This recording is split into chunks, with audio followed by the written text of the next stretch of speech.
Global IT के YouTube channel में आप सभी का एक बार फिर से स्वागत है।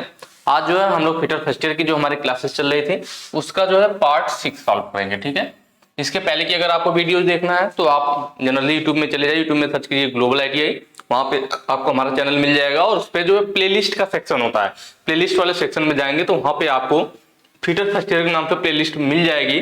उसमें जो है आप बिल्कुल आसानी से पीछे की वीडियोज को देख सकते हैं, सब आपको क्रम वाइज सीरियल से मिल जाएगा। ठीक है, बाकी जो हम लोग क्वेश्चन सॉल्व करेंगे उसका पीडीएफ और ऑनलाइन टेस्ट कहां दे सकते हैं, तो उसके लिए इस वेबसाइट पे विजिट करना होगा www.globalit.org।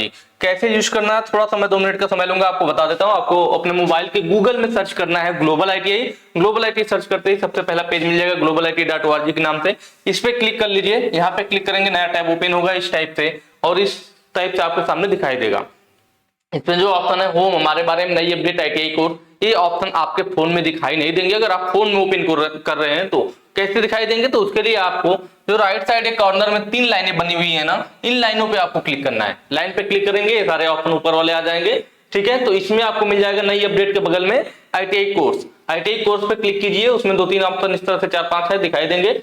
सेकेंड नंबर पे फिटर थ्योरी, फिटर थ्योरी पे आप क्लिक कर लेना। उसके अलावा आप employability, skill, workshop, calculation, engineering, drawing, इनके देखना चाह रहे हैं तो नीचे यहाँ पे ऑप्शन है, उन पे क्लिक करके उन्हें भी आप चेक कर सकते हो। फिटर थ्योरी पे क्लिक कर लीजिए, नया टैब ओपन हो जाएगा। नीचे स्लाइड करके जाइए, 2 ऑप्शन मिलेगा, fitter first year, fitter second year. First year के तो फर्स्ट ईयर पे क्लिक कर लीजिए, फिर नया टैब ओपन हो जाएगा। फिर आपको नीचे स्लाइड करना है, नीचे स्लाइड करेंगे, देखिए यहाँ पे ऑनलाइन टेस्ट सीरीज वगैरह मिल रहा है ना, यहाँ पे मॉक टेस्ट पार्ट 1 पार्ट 2 इस टाइप से करके, और इधर फिर देखिए पीडीएफ वगैरह भी नीचे पड़ा हुआ है। ठीक है, हालांकि अभी पीडीएफ मुझे लग रहा है पहले वाला है, इसको मैं अपडेट करवा दूंगा। नया वाला पीडीएफ जैसा कि मैं बता रहा हूं कि इस बार हम लोग आपको 50-50 क्वेश्चन का इकट्ठा करके पीडीएफ देंगे और उसमें हिंदी और इंग्लिश दोनों लैंग्वेज होगा। प्लस सबसे बड़ी चीज जो होगी वो है कि आपको आंसर उस क्वेश्चन के जस्ट नीचे मिल जाया करेगा, जिससे कि आपको मोबाइल में पीडीएफ देखने में दिक्कत ना हो। ठीक है, तो ये चीजें भी मैं यहाँ पे करवा दूंगा, सारी चीजें आपको यहाँ मिलेगी। यहाँ पे एक और ऑप्शन आपको ओवरव्यू के बगल में करिकुलम का मिलेगा, इस पे क्लिक करके आप नया वाला टेस्ट दे सकते हैं। यहाँ पे नया टेस्ट भी तैयार किया गया है, देखिए fitter theory first year mock test के नाम से। फिर सोमवार पे करूंगा तो मॉक टेस्ट 2 भी मिलेगा। बाकी आप जो है यहाँ पे ट्राई कर लीजिए, आपको और भी जैसे पीडीएफ वगैरह का भी हो गया, ये सब चीजें भी आपको यहाँ पे बिल्कुल आसानी से मिल जाएंगी। हम लोग चलते हैं अपने क्वेश्चन की तरफ। जो आज का हमारा क्वेश्चन है उसको सॉल्व करते हैं। ठीक है, पहला क्वेश्चन आपको दिखाई दे रहा होगा, नेम द फाइल, इस फाइल का नाम बताइए। यहाँ पे क्वेश्चन में आपको फाइल दिख रहा है, देखिए क्वेश्चन में यह फाइल दिया हुआ है। ठीक है, और इसका नाम इसने पूछ रखा है। यह जो सब आपको फाइलें दिखाई दे रही है ना, ये फाइल मैंने अलग से ले रखा है आपको समझाने के लिए। आई बात समझ में, ये सब फाइलें किस लिए है, आपको समझाने के लिए है। क्वेश्चन में ये वाला दे रखा है, पूछ रखा है इस फाइल का नाम बताइए। ऑप्शन है barrette file, riffler file, crossing file और मिल्सा फाइल। हम सबको देखेंगे कि कौन सी कैसे दिखती है, इसलिए मैंने सारे फिगर ले लिए ना कि मान लीजिए क्वेश्चन में फाइल को बदल दे, कोई और पूछ ले तो आपको दिक्कत ना हो। जैसा कि मैं बार बार बता रहा हूं कि हो सकता है कि इस बार अगर क्वेश्चन वगैरह चेंज भी हो सकते हैं, तो हम लोग पूरा डिटेल में पढ़ते हुए चलेंगे। थोड़ा सा टाइम तो लगेगा, लेकिन कोई दिक्कत नहीं होगी अगर क्वेश्चन चेंज भी होते हैं तो, क्योंकि चेंज करेंगे तो भाई उठाएंगे तो इसी टॉपिक पे, तो आपको प्रॉब्लम नहीं आएगी। जैसा कि ये कह रहा है कि भाई फाइल का नाम बताएं, तो ये जो फाइल है आपकी ऑप्शन में वो रिफलर फाइल है। कौन सी फाइल है, रिफलर फाइल है। किस लिए यूज होती है हम ये भी देख लेते हैं। यहाँ पे थोड़ा सा इसको जरा मैं साइड में कर दे रहा हूं अभी। ठीक है, किस लिए यूज होती है ये रिफलर फाइल, तो रिफलर फाइल का हम बता दें कि ये यूज किया जाता है किस लिए, डाई सिंकिंग के लिए। किस लिए, डाई सिंकिंग के लिए, और भी इसके काम है। ठीक है, और है इसका नक्काशी, नक्काशी के लिए। किसके लिए, नक्काशी के लिए। नक्काशी का मतलब इंग्रेविंग बोला जाता है इंग्लिश में, इंग्रेविंग कहीं पे लिखा रहता है तो उसका मतलब नक्काशी होगा। नक्काशी का मतलब है जो आपके चांदी के आभूषण वगैरह बनाए जाते हैं, तो आभूषणों पर जो डिजाइन कटा होता है, जो नक्काशी की गई होती है, उसके लिए हम लोग रिफलर फाइल का यूज करते हैं। आई बात समझ में ना, भाई आभूषण वगैरह बनते हैं तो उस पर डिजाइन बनी होती है, तो जो नक्काशी, डिजाइन मतलब वही नक्काशी करना, तो वो इसी के द्वारा किया जाता है, रिफलर फाइल के द्वारा। और सिल्वर स्मिथी में भी यूज किया जाता है, वही सिल्वर में। ठीक है, चांदी वगैरह में सिल्वर स्मिथी, ये हो गए इनके यूज। पहला जो है हमारा बैरेट फाइल है। बैरेट फाइल जो है हमारा, इसको कैंट फाइल के नाम से भी जानते हैं। किस नाम से जानते हैं, कैंट फाइल के नाम से भी जानते हैं। ठीक है, ये कौन सा फिगर है आपका, तो जो आपको सामने दिखाई दे रहा है यह वाला, यह हमारा क्या है, बैरेट फाइल है, कैंट फाइल। कैसा है, त्रिभुज के आकृति के जैसा है, मतलब जैसा ट्रायंगुलर फाइल था ना उसी टाइप का है। लेकिन ये जो भी आप फाइल के नाम देख रहे हैं सब स्पेशल फाइल्स है। कौन सी फाइल है, स्पेशल फाइल है, स्पेशल कामों के लिए यूज की जाएगी। तो जो बैरेट है कैंट फाइल है, बैरेट फाइल को कैंट फाइल के नाम से भी जानते हैं, नाम भी याद रखिए आप लोग। ये त्रिभुज की तरह से दिखती है, ट्रायंगुलर फाइल मतलब त्रिभुज के जैसी, तो उसी तरह यह भी दिखता है। तो दोनों में डिफरेंस क्या है, तो जो ट्रायंगुलर फाइल होती है वो सम त्रिभुज के जैसी दिखती है, मतलब उसकी सभी भुजाएं समान होती है, सभी सरफेस एक समान होता है। लेकिन जो बैरेट फाइल या कैंट फाइल है या समद्विबाहु त्रिभुज के जैसी दिखती है। वो समबाहु मतलब सभी भुजा समान, या समद्विबाहु मतलब इसकी सिर्फ दो भुजाएं समान होगी, एक अलग लंबाई का होगा। तो यहाँ पर देख रहे हैं आप ये जो फाइल है तो इसकी ये दोनों भुजा जो है यह वाली और यह वाली, यह दोनों तो एक समान होंगी, एक समान चौड़ाई की होंगी। लेकिन जो तीसरी भुजा होगी वह सबसे अधिक चौड़ी होती है और उसी वाले पर दाता कटा होता है। या फिगर में देख रहे होंगे आप, ये चौड़ी वाली सतह है, सिर्फ इसी पे दाता कटा हुआ दिखाई दे रहा है कि दाता कटा हुआ है। बाकी दोनों सरफेस बिना दांतों के होती है, इसलिए इस फाइल पे यहाँ ऊपर दांते कटे हुए नहीं दिख रहे हैं ना, ऐसे ऐसे दांते बने होते हैं। ट्रायंगुलर फाइल में बना होता है पर इसमें नहीं बना हुआ, क्यों? क्योंकि इसके दोनों सरफेस जो दोनों सरफेस समान होते हैं उन पे दाता नहीं कटा होता है। जो सबसे चौड़ी सरफेस होती है जैसे कि नीचे वाली है जो यहाँ से आपको नहीं दिखेगा, तो नीचे वाली जो सरफेस है सबसे चौड़ी है तो उस पर सिर्फ दाता कटा होता है। ठीक है, इसके ये जो दोनों एंगल होते हैं इधर वाला और इधर वाला, ये दोनों एंगल कितने के होते हैं, 30 डिग्री के होते हैं। ये दोनों एंगल 30 डिग्री के होते हैं और जो ऊपर वाला है या 120 डिग्री का एंगल होता है। आई बात समझ में? तो इसका यूज कहां करेंगे, तो जो हमारा ट्रायंगुलर फाइल था उसके तीनों एंगल 60-60 डिग्री के थे ना, 60 डिग्री के, तीनों 60-60 के थे। तो उसका यूज किया जा रहा था कहीं ऐसे स्लॉट में, खांचे में, या फिर ऐसा तिकोना भाग जो 60 डिग्री से अधिक हो, क्योंकि उस फाइल का एंगल 60 डिग्री था तो उससे कम वाले में तो जाएगी नहीं, तो 60 डिग्री से अधिक बड़े खांचे के लिए उसको यूज किया जा रहा था। जबकि इसमें देख रहे हैं हम दो एंगल क्या 30 डिग्री का भी है। इसका मतलब हम यह कह सकते हैं कि जहां पे ट्रायंगुलर फाइल हम यूज नहीं कर पा रहे हैं, मतलब अगर 60 डिग्री से कम का अगर कोई खांचा है तो उसमें भी ये यूज हो जाएगा। 30 से कम नहीं होना चाहिए, 60 से कम होगा तो चल जाएगा, तो उसमें भी हम इस ट्रायंगुलर फाइल को यूज कर पाएंगे ऐसे तिकोनों खांचों को फाइलिंग करने के लिए जिनका एंगल 60 डिग्री से कम हो, तो उनके लिए भी हम इनका यूज कर पाएंगे। क्लियर? दो चीजें हुई। अगला है क्रॉसिंग फाइल। क्रॉसिंग फाइल लीजिए वाला आपको दिखेगा, यह जो फिगर है ना यह क्रॉसिंग फाइल का है। क्रॉसिंग फाइल को हम एक और नाम से जानते हैं, इसको भी याद रखिए। किस नाम से जानते हैं इसको, यहां लिख देता हूं मैं, क्रॉसिंग या फिर फिशबैक फाइल। फिशबैक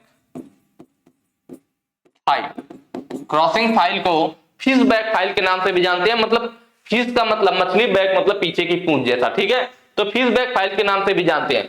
यह फाइल कैसी होती है, तो यह जो होती है देख रहे हैं दोनों साइड से वक्राकार होती है, मतलब अर्धवृत्ताकार होती है दोनों सरफेसें। इस फाइल की दोनों सरफेस हाफ राउंड में होती है, अर्धवृत्ताकार होती है। ठीक है, राउंड फाइल होता तो पूरा राउंड होता, लेकिन ये चीज हमें ध्यान रखना है कि जो दोनों सरफेसेस या अर्धवृत्ताकार बनती हैं दोनों पे क्या होता है, दोनों पे दाता कटा होता है, दोनों सरफेस पे दाता कटा होता है। और दोनों जो अर्धवृत्ताकार बन रहे हैं तो दोनों वृत्त का जो रेडियस होता है वो अलग अलग होता है। इस वाले का रेडियस अलग होगा, मान लीजिए R1 है तो इस वाले का R2 होगा। मतलब दो अलग अलग अर्धवृत्ताकार भाग से मिलकर के यह फाइल बनती है, और इसका लेकिन दोनों जो रेडियस बनते हैं दोनों का रेडियस अलग अलग होता है। आपको फिगर में दिख रहा होगा, सामने से देखेंगे तो इस टाइप से फाइल दिखेगी, मतलब दोनों भाग अर्धवृत्ताकार आपस में मिलकर के बनाई जाती है। कहां यूज किया जाएगा, तो वक्र भाग है तो वक्र पार्ट का, मतलब वक्र भाग की फाइलिंग करने के लिए। किसके लिए, वक्र भाग की फाइलिंग करने के लिए। ठीक है, तो ये क्लियर हो गया हमारा। लास्ट है मिल्सा फाइल। ये जो फिगर आपको दिख रहा है ना, यह फिगर है आपका तीनों जो दिख रहा है, ये तीनों मिल्सा फाइल के। जो मिल्सा फाइल होती है ना उनकी जो एज होती है वह स्क्वायर आकृति में भी होती है। ठीक है, और गोलाई की आकृति में भी होती है। ठीक है, स्क्वायर की आकृति में भी होती है और गोलाई की आकृति में भी होती है, और आपका इस तरह से त्रिभुज भी होता है या फिर गोलाई में भी होता है। तो ये चीज हमें ध्यान रखना कि इसकी एज कैसे हो सकती है, स्क्वायर आकृति में भी हो सकती है या फिर बिल्कुल आयताकार भी हो सकती है और गोलाई में भी हो सकती है। यहाँ फिगर में देखेंगे दिखाया गया, देखिए स्क्वायर टाइप का है, समचतुर्भुज टाइप का, और यह जो देखिए आयताकार है और इसका दोनों देखिए गोलाई में बनाया गया। तो किसी भी आकृति में हो सकती है।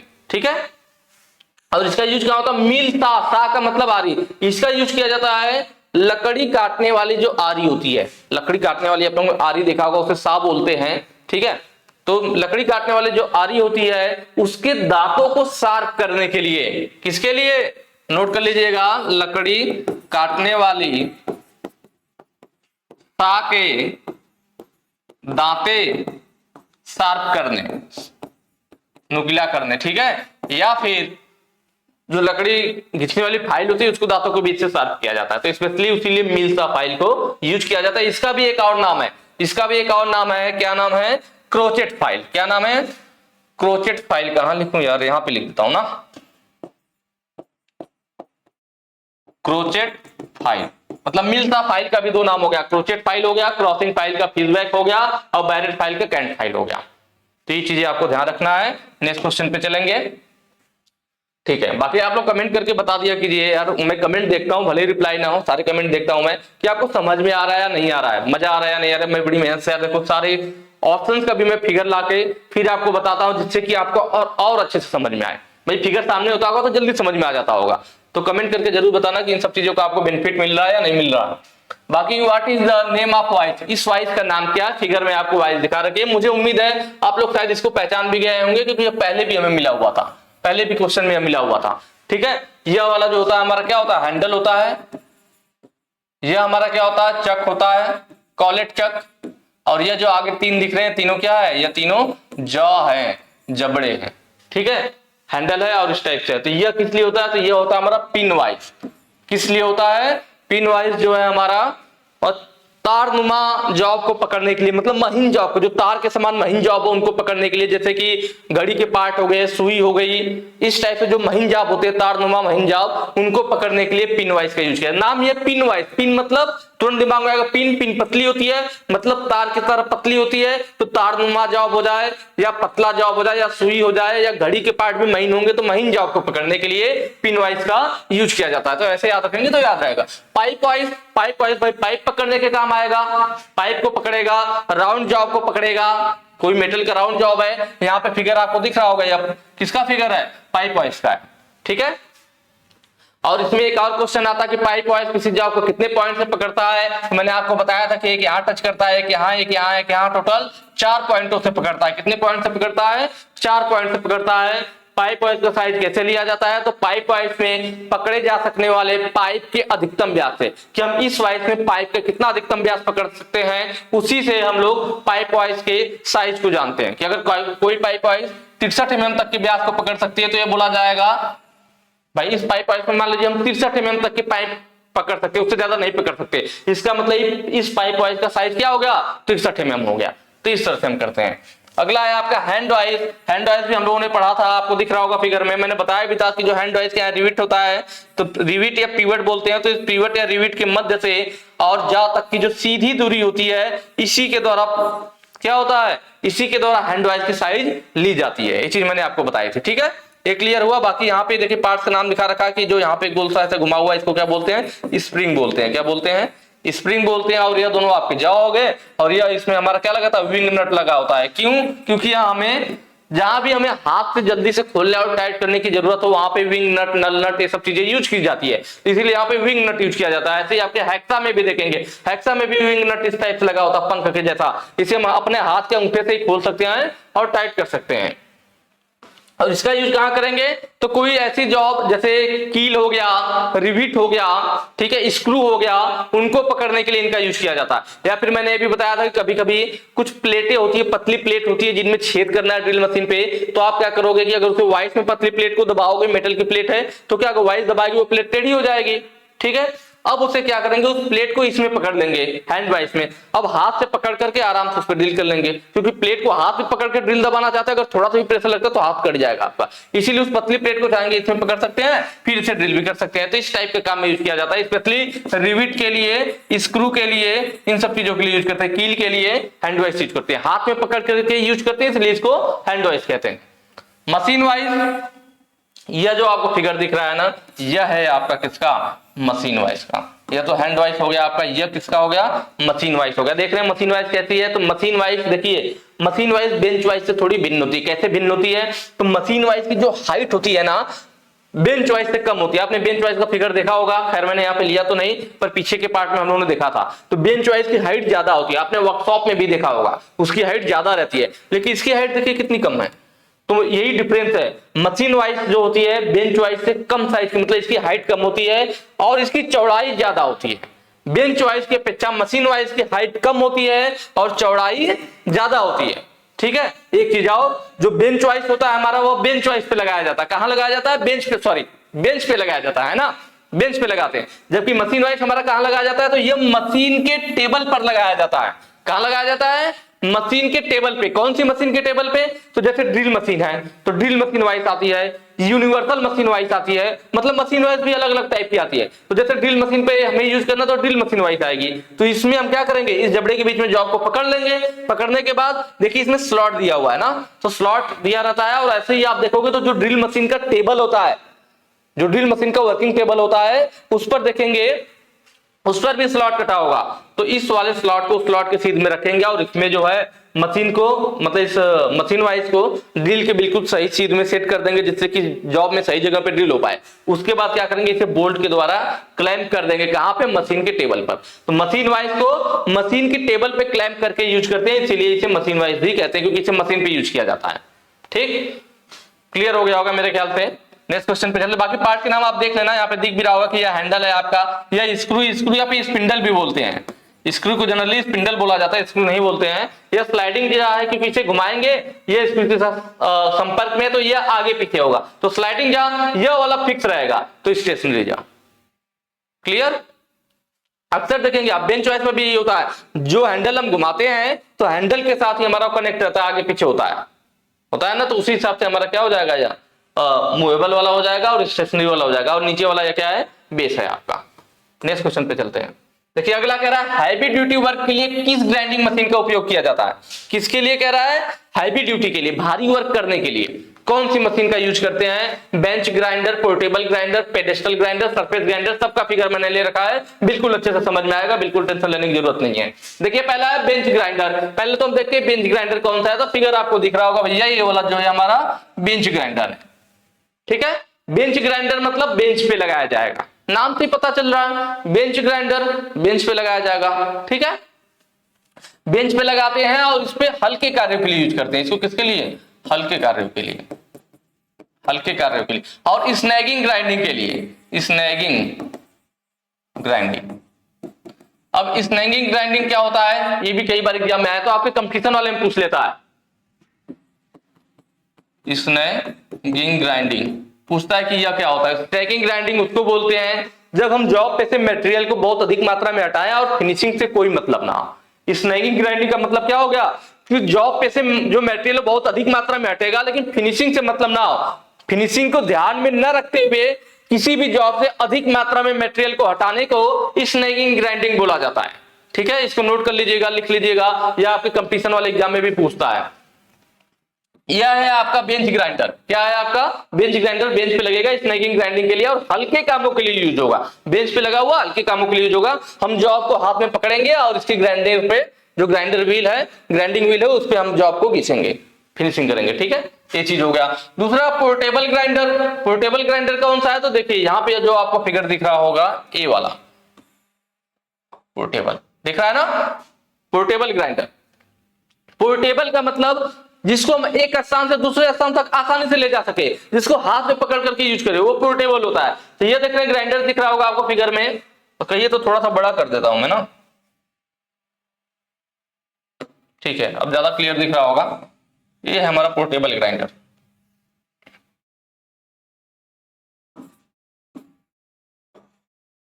ये देखिए इसमें ग्राइंडिंग व्हील लगा हुआ है, सेफ्टी गार्ड वगैरह सब चीजें हैं। इसको हम हाथ, मतलब जो ग्राइंडर हाथ में लेकर यूज किया जाता है उसी को पोर्टेबल ग्राइंडर कहते हैं।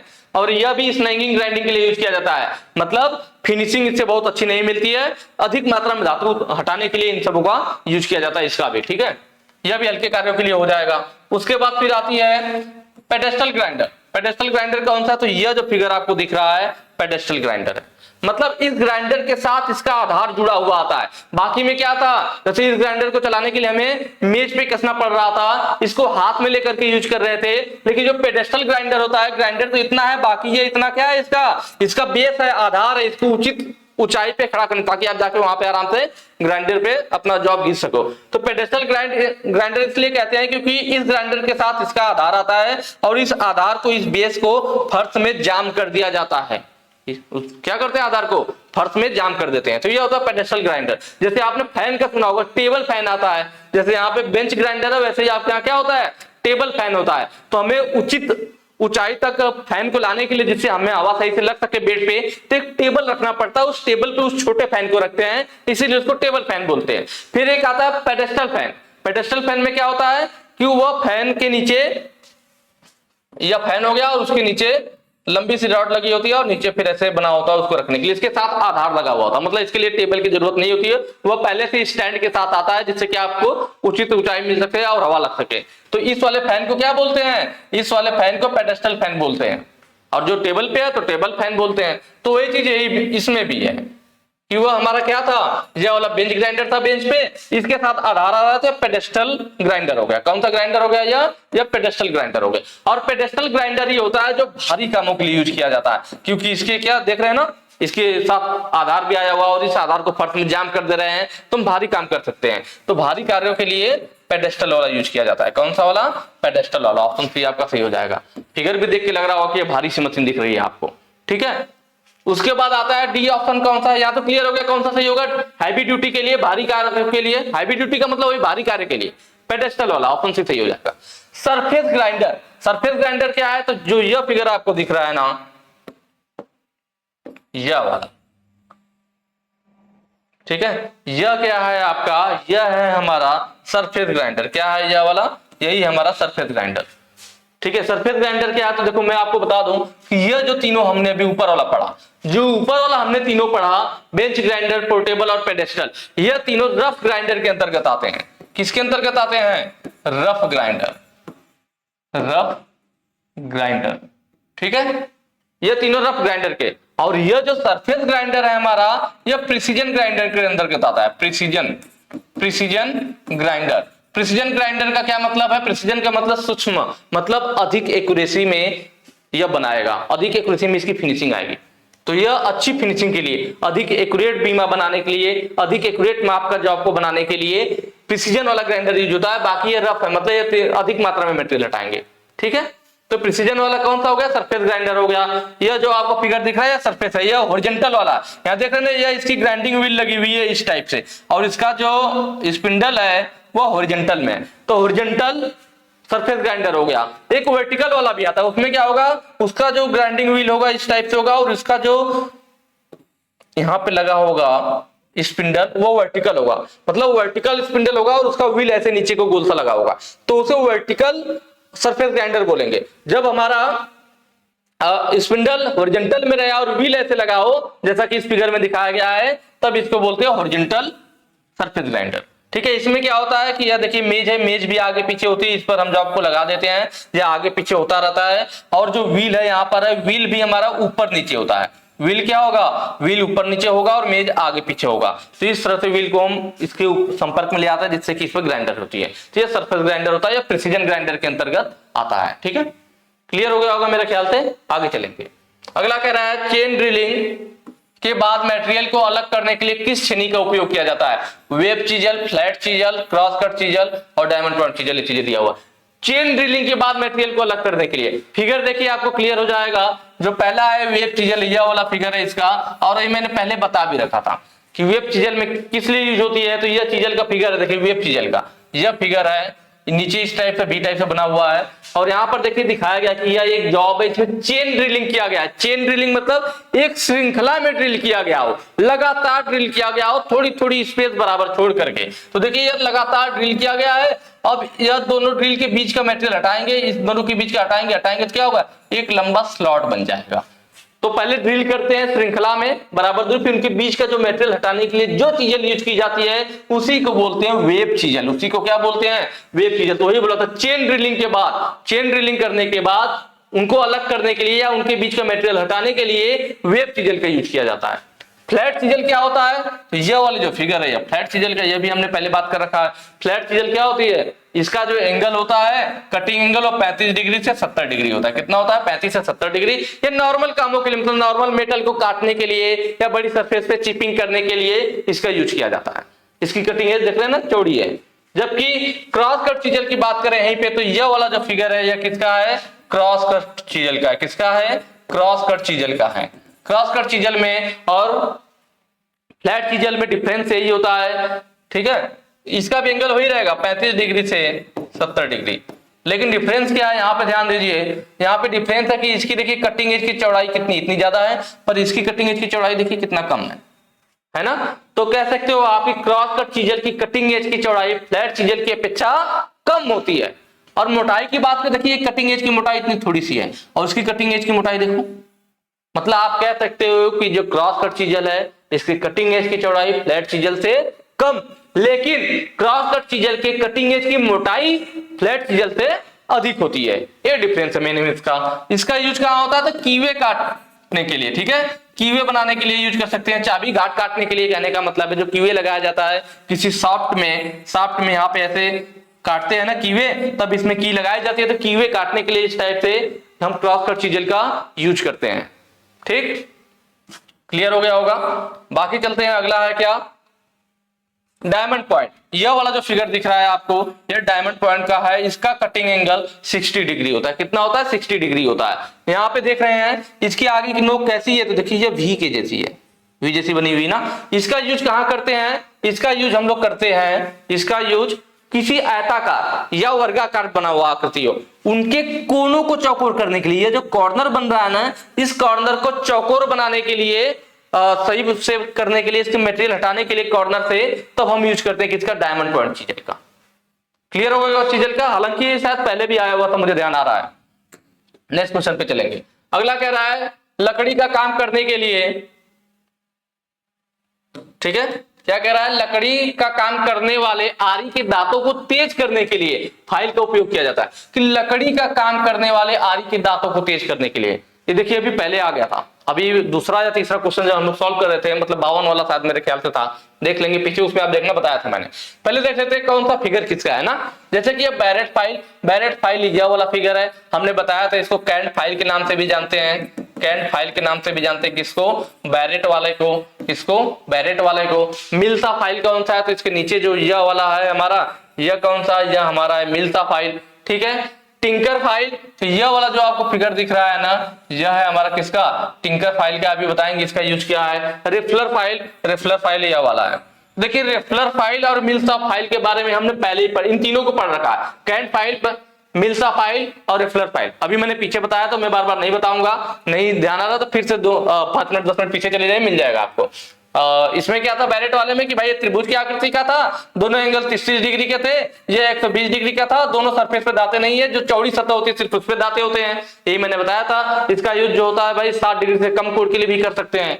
उसके बाद हमने मिल्सा फाइल की बात की थी कि मिल्सा, सा का मतलब आरी, सा का मतलब आरी, याद करने का तरीका है सा, तो जो लकड़ी काटने वाली आरी होती है उसे सा बोलते हैं, तो इससे याद आ जाएगा मिल्सा मतलब लकड़ी सा, लकड़ी काटने वाली आरी, तो मिल्सा फाइल जो होती है लकड़ी काटने वाली जो आरी होती है उसके दांतों को तेज करने के लिए यूज किया जाता है। वही ऑप्शन में पूछा भी था, तो ऑप्शन सी आपका सही हो जाएगा। कौन सा सही हो जाएगा?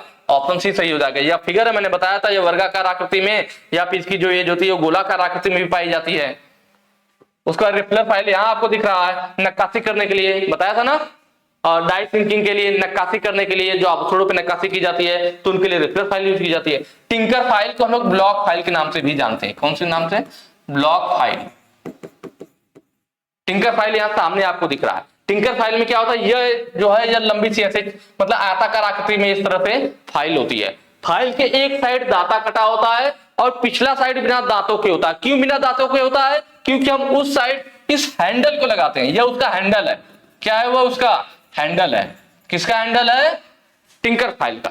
तो जो हमारी फाइल होती है ये वाली फाइल है मेन, ठीक है। इसके एक साइड दांता मतलब इस तरह से चौड़ी सी सतह होगी, तो एक साइड दांता कटा हुआ है और इसमें होल भी दो बना हुआ। होल क्यों बना? ताकि इस हैंडल को इस होल में फिट किया जा सके, इसीलिए एक ही साइड दांता कटा होता है, क्योंकि इसके दूसरी साइड में हम लोग क्या लगाते हैं? हैंडल लगाते हैं। तो जैसे रंदा काम करता है लकड़ी वाला ना, उसी टाइप से यह भी हो जाता है। तो हम बड़ी सरफेस की भी आराम से घिसाई कर सकते हैं, लेकिन इसका जो मेन यूज है वो होता है ऑटोमोबाइल में।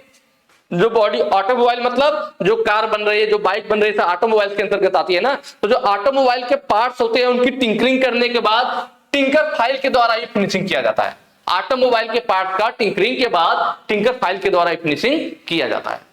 ये क्लियर हुआ होगा मेरे ख्याल से। नेक्स्ट क्वेश्चन पे चलते हैं। अगला कह रहा है हथौड़े का वजन को कहां दर्शाया जाता है, यह हैमर है, कह रहा है इसके वजन को कहां दर्शाया जाता है। यह क्वेश्चन भी पहले आ चुका है, पार्ट 2 पार्ट 3 किसी में रहा होगा, पर मुझे ध्यान नहीं कराया था मैंने। इसमें देखिए पहले तो पार्ट के नाम जानना जरूरी है। ऊपर वाला हिस्सा है जो इसको पिन बोला जाता है, इस वाला हिस्से को वेज। वेज क्या होता है तो देखिए यह तो आई होल है, ये जो ऐसे बना हुआ है इसको क्या बोलते हैं, इसको बोलते हैं आई होल। फिगर में शायद दिख रहा होगा आप लोग क्लियर। और वेज, वेज मतलब इस तरह से लकड़ी का एक टुकड़ा होता है, ठीक है। ये कैसे होता है, ऐसे टेपर में लकड़ी का टुकड़ा होता है। इसको क्या करते हैं, जैसे हैंडल को फिट करने के बाद इधर से इस लकड़ी के टुकड़े को वेज मतलब एक तरह से पच्चर कह सकते हैं, लकड़ी का टुकड़ा कह सकते हैं, इसको इसमें ठोक देते हैं जिससे कि हैंडल बाहर ना निकले, तो वही वेज कहते हैं इसी को। इसी टुकड़े को क्या बोलते हैं, वेज कहते हैं, ठीक। नीचे वाले हिस्से को फेस बोला जाता है, क्या बोलते हैं, फेस बोलते हैं। और यह वाला जो इसका हिस्सा होता है यही क्या कहलाता है, इसका हिस्सा यही चिक कहलाता है। क्या कहलाता है, चिक कहलाता है। और चिक पर ही हथौड़े का वजन अंकित होता है, मैंने पहले भी बताया था। यह हैंडल होता है, हैंडल हमारा लकड़ी का बनाया जाता है जिससे कि जब हम हथौड़े से चोट करें तो हमारे हाथों में वाइब्रेशन ना आए, ये वाइब्रेशन को सोख लेता है, क्योंकि लकड़ी होती है, लकड़ी वाइब्रेशन को सोख लेती है, एब्जॉर्ब कर लेती है। तो ये जो चिक होता है, चिक पर ही क्या होता है, हथौड़े का वजन लिखा होता है। हथौड़े का वजन लिखा होता है कहां पे, चिक पे लिखा होता है। तो ऑप्शन यहाँ पे सी सही हो जाएगा कि जो हथौड़े का वजन होता है वो चिक पे लिखा होता है, चिक पे दर्शाया जाता है। और चिक वाले भाग को सॉफ्ट भी रखा जाता है। कभी कभी ये भी पूछ लेता है कि हैमर के कौन से भाग को सॉफ्ट रखा जाता है, मुलायम रखा जाता है, तो वह चिक वाला भाग होता है।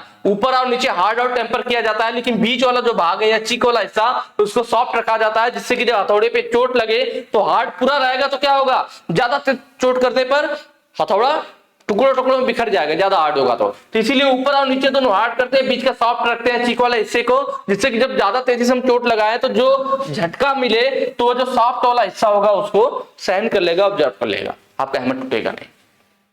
ठीक, यह क्लियर हो जाएगा कि कौन से पार्ट को क्या कहते हैं, सारी चीजें क्लियर हो गई होंगी। नेक्स्ट क्वेश्चन पे चलेंगे। अगला कह रहा है अगर चिपिंग करते समय छेनी का निकासी कोड, एक चीज मैं आप लोग और बता दूं, आजकल लोग ज्यादातर इंस्टाग्राम वगैरह यूज करते ही हैं। अगर आप लोग सोशल मीडिया पे मुझे इंस्टाग्राम पे फॉलो करना चाहते हैं तो ये मेरी आईडी है ग्लोबल ITI अभी, इस नाम से आप लोग सर्च करेंगे कहां पे, इंस्टाग्राम पे, तो वहां पे मैं मिल जाऊंगा। आप लोग चाहिए तो वहां मुझसे जुड़ सकते हैं, ठीक है। हालांकि ये पढ़ाई वाली बात नहीं है, इसको छोड़ते हैं, ठीक है। यहाँ क्या कह रहा है, अगर चिपिंग करते समय निकासी कोड अनुशंसित कोड से कम है तो, किससे कम है, अनुशंसित मतलब जितना कोड हमें जरूरत थी, जो रिकमेंडेड था कि भाई इतना क्लियरेंस एंगल होना चाहिए, लेकिन हमने उस क्लियरेंस एंगल जितना होना चाहिए था उससे कम कर दिया, तो उस केस में क्या होगा, ये पूछ रहा है, ठीक है। उस केस में क्या होगा, अगर चिपिंग करते समय छेनी का निकासी कोड मतलब क्लियरेंस एंगल, निकासी कोड का मतलब क्या है, क्लियरेंस एंगल है, इंग्लिश वाला पार्ट देखिए ज्यादा क्लियर होगा, और क्लियरेंस एंगल, ठीक है, उससे रिकमेंडेड एंगल मतलब जो एंगल होना चाहिए था, जो होना चाहिए था उससे क्या कम है तो क्या होगा। तो इसलिए मैंने फिगर नहीं दिया क्वेश्चन में, फिगर मैंने ले रखा है आपको समझाने के लिए, क्वेश्चन बस नॉर्मल दे दिया था, ठीक है। तो क्या होगा, कटिंग एज घुस नहीं सकती, छेनी फिसल जाएगी, कटिंग एज अंदर घुस जाएगा, कट और गहरा होगा, कटिंग एज टूट जाएगा, छेनी की कटिंग एज सीधी रेखा पर स्वतंत्र रूप से चलता है। बिल्कुल आसान है। अभी आपको मैं एंगल बता दूंगा कौन सा एंगल क्या है, आप खुद पकड़ लोगे क्योंकि इसका क्या आंसर सही होना चाहिए, ठीक है, रटने वाली चीज नहीं है। देखिए तो एंगल कौन सा क्या होता है, तो ये देखिए हमारी चीजल हो गई, ये चीजल है हमारी बीच में, तो चीजल के यह वाली कटिंग एज से इधर ऊपर चली जाएगी और एक नीचे कटिंग एज, दोनों साइड, दोनों सरफेस दोनों साइड चला गया, और इस जो जहां पे कटाई कर रहा है इस सरफेस से लंब खींच देते हैं, क्या खींच देते हैं, लंब खींच देते हैं। तो ये जो ऊपर वाला एंगल बनता है ना, यह और यह गामा से दिखाया जाता है, और इसको क्या बोलते हैं, इस एंगल को बोलते हैं रेक एंगल, क्या बोलते हैं, रेक एंगल, ठीक है। उसके बाद नीचे आते हैं, जो कटाई की जा रही जो सरफेस है उस सरफेस के बीच और चीजल के नीचे वाली सरफेस के बीच यह जो एंगल होता है, यह जो एंगल होता है यही हमारा क्या होता है, क्लियरेंस एंगल होता है, क्लियरेंस एंगल। और चीजल के बीच ये दोनों एंगल निकला, यह कौन सा एंगल होता है, तो यह होता है हमारा पॉइंट एंगल या फिर कटिंग एंगल भी कह सकते हैं, क्लियर। और छेनी का झुकाव, तो जो चीजल की बॉडी है उसका सेंटर ले लीजिए, चीजल की बॉडी का सेंटर ले लीजिए, और जहां सरफेस पे कटाई की जा रही थी यहां से यहां तक जो होता है बॉडी का सेंटर, और ये एंगल ऑफ इंक्लिनेशन मतलब छेनी का झुकाव कहलाता है। यहां बात कर रहे हैं क्लियरेंस का, क्लियरेंस कौन सा, यह वाला गैप है। तो ये क्वेश्चन में क्या कह रहा था कि मान लीजिए ये हमारा जॉब था, हमारा यह जॉब है, जिस पर हम चीजल के द्वारा कटाई कर रहे थे। किसके द्वारा? चीजल के द्वारा हम कटाई कर रहे थे इस जॉब पे। तो यह नीचे वाला ही तो, यही तो इसका क्या है, क्लियरेंस एंगल है, यहां से यहां तक। तो आप सोचिए कि अगर मान लीजिए चीजल कटाई कर रही है, अगर यह क्लियरेंस एंगल, अगर चीजल को और खड़ा करेंगे तो क्लियरेंस एंगल का मान बढ़ेगा, और चीजल को अगर नीचे की तरफ झुकाएंगे तो क्लियरेंस एंगल का मान कम होगा।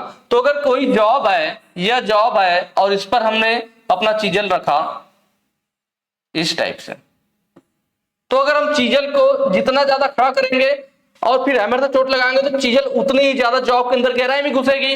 लेकिन यहाँ क्या कह रहा है कि अगर चिपिंग करते समय छेनी का निकाती कोण, मतलब ये क्लियरेंस एंगल रिकमेंडेड एंगल से भी कम है। कम है का मतलब क्या है कि हमने छेनी को झुका दिया, जितना ज्यादा हम छेनी को झुकाते जाएंगे, छेनी को हमने क्या किया, ज्यादा झुका दिया इस टाइप से, ठीक है। तो छेनी को जब हम जितना ज्यादा झुकाएंगे तो क्लियरेंस एंगल उसका कम होता जाएगा। तो जितनी क्लियरेंस एंगल की जरूरत थी हमने उससे भी कम कर दिया, ज्यादा झुका दिया। जब ज्यादा आप छेनी को झुका के चोट मारोगे तो क्या होगा, या इसके अंदर जाएगी, ज्यादा झुका देंगे आगे को फिसल जाएगी।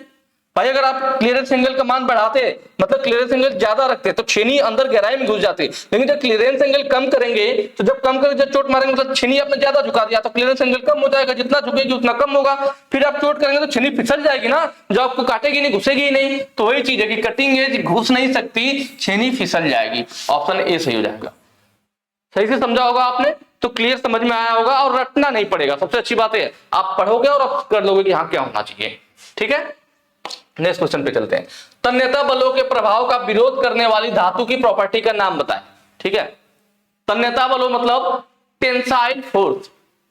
ये क्वेश्चन भी पहले आ चुका है, मेरे ख्याल से मैंने करवाया भी है, आप लोगों को ध्यान होगा तो मैंने करवाया भी है इसको। सारी चीजें बताते, डक्टिलिटी क्या होती है तो ये भी मैंने बताया था। डक्टिलिटी क्या होता है, डक्टिलिटी का मतलब तन्यता, मतलब जब किसी वस्तु को तार के रूप में खींचा जा सके। अगर किसी वस्तु को आप तार के रूप में खींच रहे हो और वह टूट नहीं रहा है, इसका मतलब उसके अंदर डक्टिलिटी का गुण है। हम उसे खींचे और वो तार के रूप में पतला सा खींचता हुआ चला जाए और टूटे ना, तो उसके अंदर किसका गुण होता है, डक्टिलिटी का गुण होता है। डक्टिलिटी का गुण की वजह से ही हम कॉपर का एल्युमिनियम को, कॉपर हो गया एल्युमिनियम हो गया, इन्हें हम तार के रूप में खींच सकते हैं, ठीक है। तो हम कह सकते हैं कि कॉपर के अंदर हो गया, एल्युमिनियम के अंदर हो गया, इनके अंदर किसका गुण है, डक्टिलिटी का गुण है, तभी हम उसका तार बना पाए। ये क्लियर हो गया। अगला होता है टेनासिटी। टेनासिटी का मतलब दृढ़ता, मैंने बताया था पहले भी। मतलब इसमें क्या होता है, मैंने बताया था कि टेंसाइल फोर्स, तन्यता बल, अगर हम किसी चीज पे, किसी बॉडी पे टेंसाइल फोर्स लगाते हैं और वह टूटे नहीं, फटे नहीं, आप कंप्रेस करो वो फटे नहीं, आप क्या करो, टेंसाइल फोर्स लगा रहे हो, इधर भी फोर्स और इधर भी फोर्स, मतलब कोई वस्तु है उसको दोनों साइड खींच रहे हो तो टेंसाइल फोर्स कहलाएगा, तन्यता बल कहलाएगा कि हम उसे तानने की कोशिश कर रहे हैं, खींचने की कोशिश कर रहे हैं। तो जब किसी वस्तु पर हम दोनों साइड को खींचते हैं, टेंसाइल फोर्स लगाते हैं, इंग्लिश वाला वर्ड देखेंगे आप, टेंसाइल फोर्स लिखा होगा, टेंसाइल फोर्स। तो जब टेंसाइल फोर्स लगाते हैं वस्तु पे, तो वस्तु क्या करे, उस बल का विरोध करे। हम उसे खींच रहे हैं, अगर वह टूट जाएगी इसका मतलब वो उस बल का विरोध नहीं कर पाए। लेकिन हम उस वस्तु को खींच रहे हैं, वह टूट नहीं रही है, इसका मतलब जो वो वस्तु है जो हम उस पर टेंसाइल फोर्स लगा रहे हैं, वो उसका क्या कर रही है, विरोध कर रही है। तो अगर वो ऐसा कर रही है तो इसका मतलब उसके अंदर टेनासिटी का गुण है, तन्यता का गुण है, ठीक है। तो तन्यता बलों के, सॉरी दृढ़ता का, ठीक है। तो तन्यता बलों के प्रभाव का विरोध करने वाली धातु का, कि भाई जो टेंसाइल फोर्स का विरोध करती है, कौन करता है, टेनासिटी जिसके अंदर होता है। ऑप्शन बी आपका सही हो जाएगा। भाई तन्यता बल टेंसाइल फोर्स का विरोध कर रहा है तभी तो वो नहीं टूट रहा है। तो मैंने बताया था कि अगर टेंसाइल फोर्स लगाया जाए और वो वस्तु नहीं टूटे तो इसका मतलब उसके अंदर टेनासिटी का गुण है। इलास्टिसिटी, इलास्टिसिटी मैंने बताया था कि किसी वस्तु पे फोर्स लगाया जाए, चाहे टेंसाइल लगाओ चाहे कंप्रेस लगाओ, और उस स्थिति में उसका शेप बदल जाए। जैसे कि रबड़ लेते हो आप, रबड़ को खींचते हो आप, उसका आकृति बदल जाता है, पर जैसे ही फोर्स हटाते हैं वो प्रारंभिक स्थिति में आ जाता है। तो इसी को इलास्टिसिटी बोलते हैं कि फोर्स लगाने पर उसकी आकृति बदल जाए, आकार बदल जाए, लेकिन जैसे ही फोर्स हटाया जाए वो अपने प्रारंभिक स्थिति में आ जाए, तो वो इलास्टिसिटी का गुण कहलाता है। तो रबड़ में वही होता है। स्प्रिंग ले लीजिए, स्प्रिंग को आप दबाते हैं, कंप्रेस करते हैं, चाहे आप टेंसाइल लगाओ चाहे कंप्रेसिव लगाओ, दोनों केस में वही होना चाहिए। आप स्प्रिंग को क्या करते हो, कंप्रेस करते हैं, वो दब के छोटी हो जाती है। जैसे ही आप फोर्स हटाते हो स्प्रिंग वापस खुल के वहीं चली जाती है। तो उसका मतलब है स्प्रिंग के अंदर भी क्या है, इलास्टिसिटी का गुण है। और मैंने बताया भी था कि रबर वगैरह ऑप्शन में कई बार पूछ लेता है, तो सबसे ज्यादा इलास्टिसिटी का गुण स्टील में होता है। कभी भी रबर को सही नहीं करना है, कंफ्यूज हो जाते हैं। ऑप्शन में रबर और स्टील दोनों दिया रहता है, लोग कंफ्यूज होकर के रबर पे मार देते हैं, जबकि रबर से भी ज्यादा इलास्टिसिटी का गुण किसमें है, स्टील में है। ये बात याद रखनी है।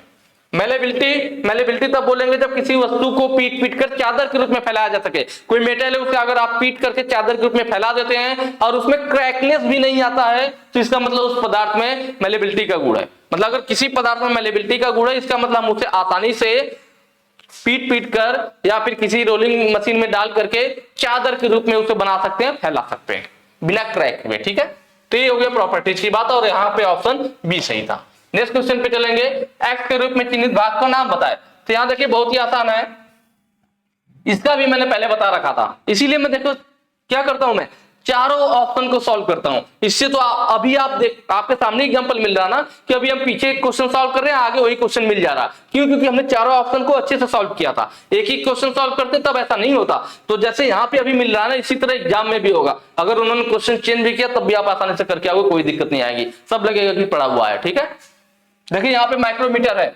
अब इसके पार्ट के नाम, हम सारे पार्ट के नाम देखेंगे। इस वाले को क्या बोलते हैं, फ्रेम बोलते हैं। क्या बोलते हैं, फ्रेम बोलते हैं। हालांकि मैंने पहले भी बताया था, यहाँ पे जो गोल सा भाग नर्लिंग किया हुआ है, यहाँ पे यह लॉक करने के लिए यूज किया जाता है स्पिंडल को, इसीलिए इसको क्या बोलते हैं, ठीक है, स्पिंडल लॉक बोल दिया जाता है। इस स्पिंडल को लॉक करने के लिए यूज होता है। लॉकिंग स्क्रू भी बोलते हैं, यहाँ पे लॉकिंग स्क्रू भी बोला जाता है। ठीक, उसके बाद यह वाला जो हिस्सा है इसको क्या बोलते हैं, तो इसी को बोलते हैं क्या, स्पिंडल बोलते हैं। ठीक है, यह जो हिस्सा है यह वाला हमारा क्या कहलाता है, थिम्बल कहलाता है। थिम्बल।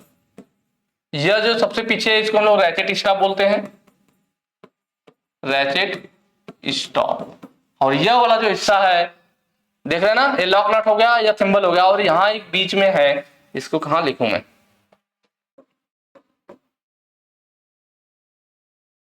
इधर ले आता हूं ना। यह जो बीच वाला हिस्सा है ये वाला, ठीक है, इसको हम लोग बोलते हैं बैरल या स्लीव, बैरल या स्लीव। ठीक है, किसको पूछा था यार क्वेश्चन में, इस वाले को पूछा था, तो इसको क्या बोला जाता है, तो इसको बोला जाता है एनविल। क्या बोलते हैं, एनविल बोलते हैं। तो ऑप्शन ए यहाँ पे सही हो जाएगा, एनविल। ठीक है, थिम्बल कौन सा है, थिम्बल यह वाला पार्ट है। स्पिंडल कौन सा है, स्पिंडल यह वाला पार्ट है। स्पिंडल लॉक कौन सा है, स्पिंडल लॉक यह वाला पार्ट है, जो कि थोड़ा सा नर्लिंग किया हुआ ब्लैक से यहाँ पे बना हुआ है। ठीक है, तो ये सारे ऑप्शन हो गए, बिल्कुल आसान है, हालांकि मैंने पहले भी बताया था। मीट्रिक आउटसाइड माइक्रोमीटर की एक्यूरेसी क्या है। देखिए दो चीजें होती है, माइक्रोमीटर अभी जो पीछे हमने देखा उसी की बात कर रहा है, जो पीछे भी हमने देखा ना, यही माइक्रोमीटर है आपका। ठीक है, तो वही पूछ रहा है, यह क्या है आपका, माइक्रोमीटर था आपका, तो ये पूछ रहा है कि जो मीट्रिक आउटसाइड माइक्रोमीटर होता है, आउटसाइड माइक्रोमीटर, उसकी एक्यूरेसी क्या है। एक्यूरेसी पूछे या फिर पूछे लिस्ट काउंट, या फिर क्या पूछे, लिस्ट काउंट पूछे, या फिर आपसे लिस्ट काउंट पूछे, या फिर पूछे अल्पतमांक, अल्पतमांक पूछे, लिस्ट काउंट पूछे, अल्पतमांक पूछे, या फिर एक्यूरेसी पूछे। क्या पूछे, एक्यूरेसी पूछे। स्पेलिंग यहाँ पे मिस्टेक हो जा रही है, देख लीजिएगा। ये तीनों चीजें हो गई। या फिर उससे पूछे कितना कम से कम माप ली जा सकती है, कम से कम कितनी माप ली जा सकती है, कम से कम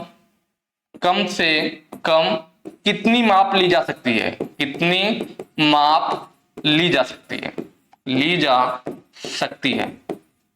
यह सब बातें एक ही है। तो किसी भी इंस्ट्रूमेंट के द्वारा ली जा सकने वाली छोटी सी छोटी माप, या कम से कम कहिए या छोटी से छोटी कहिए, ठीक है, किसी भी इंस्ट्रूमेंट के द्वारा, मेजरिंग इंस्ट्रूमेंट के द्वारा ली जा सकने वाली छोटी से छोटी माप, उसकी लिस्ट काउंट कहलाती है, अल्पतमांक कहलाता है, इसी को लिस्ट काउंट कहते हैं।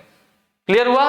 तो जो माइक्रोमीटर होता है ना, जो मीट्रिक माइक्रोमीटर होता है, उसके द्वारा मिनिमम माप हम कितना ले पाते हैं, 0.01 mm। कैसे लेते हैं ये बताऊंगा तो काफी टाइम लग जाएगा। बाकी जिन लोगों ने पेड क्लास वगैरह मेरा ज्वाइन कर रखा होगा, वहां पर मैंने पूरा एकदम चैप्टर वाइज बिल्कुल अच्छे से सब सारी चीजें तो बता रखे, उन्हें तो दिक्कत नहीं होना चाहिए, मुझे पूरा विश्वास है। उसमें मैंने पूरा डिटेल में पढ़ाया था, पूरी एक एक चीजें कि लिस्ट काउंट कहां से आता है, कैसे आता है, कैसे देखा जाता है। बाकी आप लोग चैनल पे भी देखेंगे तो फिटर प्रैक्टिकल के नाम से प्लेलिस्ट है, उसमें भी मैंने बता रखा है, तो वहां पे आप लोग देख लेना तो जल्दी क्लियर हो जाएगा ना, तो यहाँ पे बताऊंगा टाइम लग जाएगा ना। तो ये होता है 0.01 mm, तो ऑप्शन ए सही हो जाएगा। तो मीट्रिक आउटसाइड माइक्रोमीटर की चाहे लिस्ट काउंट पूछे, चाहे अल्पतमांक पूछे, चाहे उसके द्वारा कितनी छोटी से छोटी माप ली जा सकती है, कम से कम माप ली जा सकती है, या उसका एक्यूरेसी क्या होता है, सब क्या होगा 0.01 mm होगा। यह मीट्रिक में पूछा था। अगर यहीं पे ब्रिटिश में पूछ देता तो आपका क्या हो जाता, ये मीट्रिक में ब्रिटिश में पूछ देता, किसमें पूछ देता, ब्रिटिश में पूछ देता, ब्रिटिश में क्या हो जाता 0.001 इंच हो जाता, क्या हो जाता, mm नहीं रहेगा, इंच हो जाएगा। 0.01 mm मीट्रिक में, ब्रिटिश में 0.001 इंच हो जाएगा। तो ये चीजें थी यहाँ पे, ठीक है। बाकी आज के वीडियो में इतना ही। अगर वीडियो अच्छी लगी हो तो ज्यादा से ज्यादा शेयर कीजिएगा। आगे क्वेश्चन हम लोग नेक्स्ट वीडियो में करेंगे। Thank you.